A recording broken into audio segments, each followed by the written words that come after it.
जय माता की दोस्तों, आप सभी का एक बार फिर से स्वागत है हमारे शिव भक्ति चैनल में। आज मैं आपके लिए कहानी लेकर के आई हूँ नाव में बैठी माता लक्ष्मी। हे लक्ष्मी माता, मेरे घर को हमेशा भरा पूरा रखना। भले ही मैं आपको 56 भोग नहीं चढ़ा रहा, मगर कम से कम ये घी के लड्डू ही स्वीकार कर लो। साहूकार पूजा की थाली सजाकर बोलता है।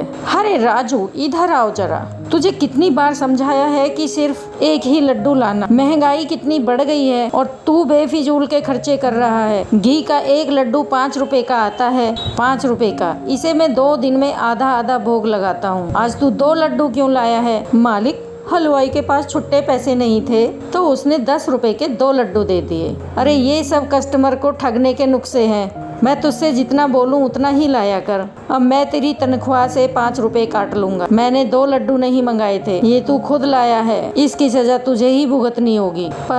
पर मालिक, तभी दरवाजे पर एक भिखारिन आती है। भैया जी, मेरी मदद कर दो। मेरी बेटी बहुत बीमार है और दवाइयों के लिए पैसे तक नहीं है। मैं बहुत गरीब हूँ मालिक, मुझे कुछ पैसे दे दो। आपका बहुत उपकार होगा। चल हट यहाँ से। रोज सुबह सुबह पता नहीं ये भिखारी कहाँ से आ जाते हैं। जब खर्चे ना उठा पाओ तो ये बच्चे पैदा ही क्यों करते हो?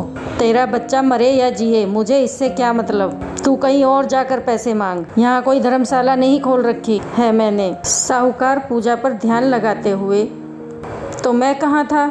हाँ, लक्ष्मी माँ को लड्डू का भोग लगा रहा था। अरे ये लड्डू तो जमीन पर गिर गया। लगता है आज लक्ष्मी माँ को भोग नहीं लगा पाऊंगा। कोई बात नहीं, ये गिरा हुआ लड्डू मैं ही खा लेता हूँ। माता लक्ष्मी यही सब देख रही थी और साहूकार के इस क्रूर व्यवहार से नाराज हो गई। साहूकार बहुत निर्दयी है, बहुत स्वार्थी है।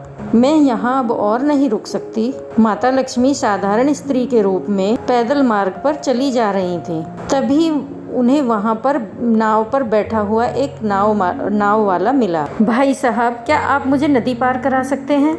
मुझे जल्दी से अपने स्थान पर लौटना है, लेकिन मेरे पास देने के लिए कोई धनराशि नहीं है। हाँ, आप बहुत जल्दी में लग रही हैं। कोई बात नहीं, आप मुझे पैसे बाद में दे देना। मैं आपको अभी नदी पार करवा देता हूँ। वैसे आप रहते कहाँ हैं? मैं नदी पार पहाड़ों पर रहती हूँ। नाव वाला मन ही मन सोचता है, आज सुबह से एक भी सवारी नहीं मिली। काम चलाना मुश्किल हो रहा है। घर का राशन भी खत्म हो गया है और बच्चों के स्कूल की फीस भी सर पर है। उधर जैसे ही माता लक्ष्मी नाव में बैठी, अचानक नदी के पानी में कमल खिल उठे। नाव वाला यह सब देखकर हैरान हो गया। अरे ये क्या? आपके स्पर्श से नदी के जल में कमल खिल उठे। माता लक्ष्मी नाव वाले के मन में चल रही व्यथा को समझ लेती हैं। ये नाव वाले को देखो, इसके जीवन में धन की कमी है, इसके बावजूद भी इसके मन में उदारता भरी हुई है। और दूसरी तरफ वो सेठ, जिसके पास सब कुछ होते हुए भी वो इतना लालची है।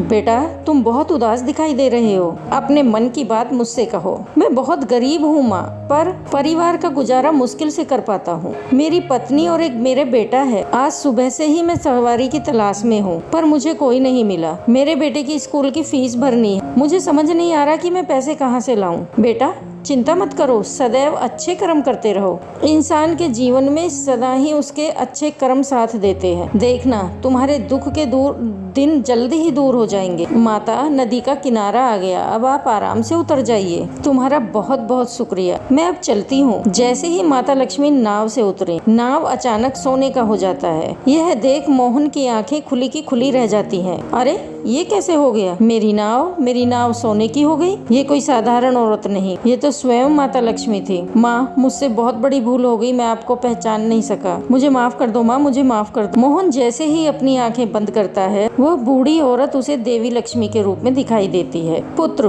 तुमने निस्वार्थ भावना से मेरी मदद की। तुमने मेरी परीक्षा में सफलता पाई है। जो मनुष्य दूसरों की मदद करता है, उस पर मेरी कृपा हमेशा बनी रहती है। मांगो, तुम्हारी जो भी इच्छा हो।